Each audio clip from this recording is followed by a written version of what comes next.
नमस्कार, मी अश्विनी। आज पुन्हा एकदा आईच्या हातची पारंपरिक रेसिपी घेऊन आली आहे, जरड पातीचा झुणका।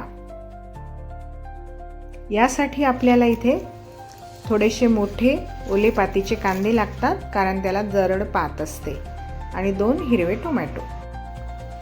आपण कांद्यांपासून पात वेगळी करून मीठ टाकून पाण्यामध्ये आता 5 मिनिटं ठेवणार आहोत आणि मग स्वच्छ करून घेणार आहोत। यासोबतच थोडी कोथिंबीर आणि टोमॅटो सुद्धा मिठाच्या पाण्याने स्वच्छ करून घ्यायचे आहेत।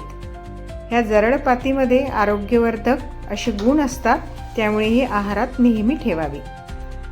आता आई अगदी बारीक हिरव्या टोमॅटोच्या फोडी करून घेते आहे, कारण त्या पटकन शिजतात मग।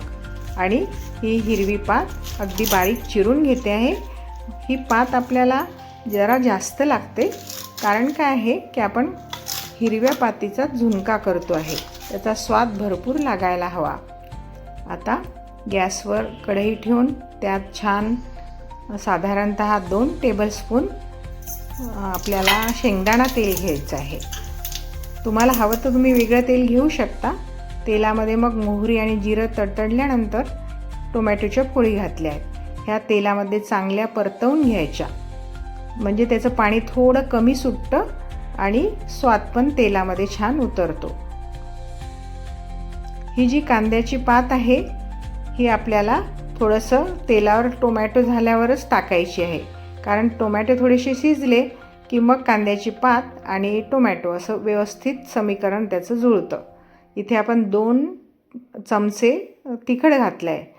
याला तिखट थोडं जास्त लागतं झुणक्याला, तुम्हाला कमी हवं असेल तर तुम्ही कमी पण घेऊ शकता।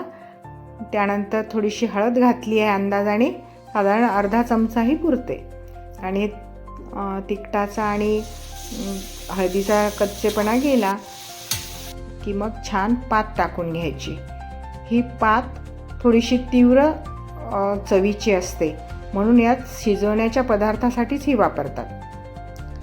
म्हणजे असा झुणका करा, भाजी करा कुठली, किंवा स्टू असतो भाज्यांचा त्यानंतर चायनीज पदार्थ असतात, सूप असतात, त्यात ही जरड पात वापरतात। आता आपण थोडंसं इथे चवीपुरतं मीठ घालून घेतो आहे, 1 ते 1.5 चमचा मीठ, किंवा मग तुम्हाला कमी लागत असेल तर तुम्ही कमी पण घ्या, आपल्या झुणक्याच्या क्वांटिटीनुसार।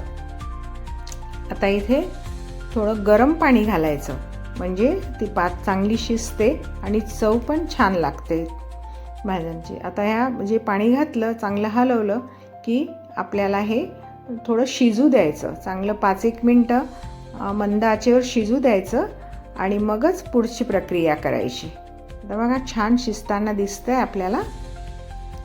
आता अंदाजाने थोडं थोडं करतच डाळीचं पीठ घालायचं। डाळीचं पीठ म्हणजे बेसन।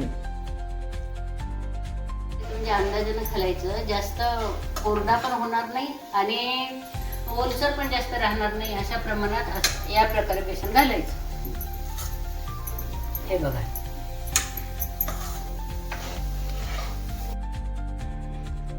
आता त्याला पुन्हा झाकण ठेवून थोडी वाफ येऊ द्यायची। दणदणीत वाफ आली की मग शिजतं चांगलं। आणि मध्ये वाफ येताना 1-2दा थोडंसं हलवून घ्यायचं, म्हणजे खाली बुडाला लागत नाही। थोडंसं खरवड लागते, पण ती ठीक आहे, चवीलाही छान लागते ती। पण हे असं चांगलं परतवून घ्यायचं आणि पुन्हा झाकण ठेवायचं आणि पुन्हा शिजू द्यायचं। आणि मग आता हे छान असा हा तयार झालेला झुणका दिसतोय, गरम गरम वाफाळलेला झुणका। यासोबत भाकरी खूप छान लागते।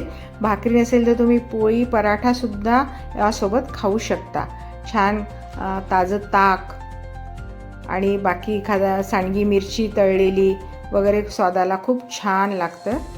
आता बघा यात थोडीशी कोथिंबीर घातली आहे। खरं तर कोथिंबीरीची सुद्धा आवश्यकता नाही, पण आपण सजावटीसाठी घालतो आहे थोडंसं। तुम्ही नक्की करून पहा, तुम्हाला नक्की आवडेल। आणि पातीचे जे गुणधर्म आहेत हृदयासाठी, हाडांसाठी, पोटाच्या तक्रारींसाठी, ते तुम्हाला मिळतील यातून नक्कीच। धन्यवाद।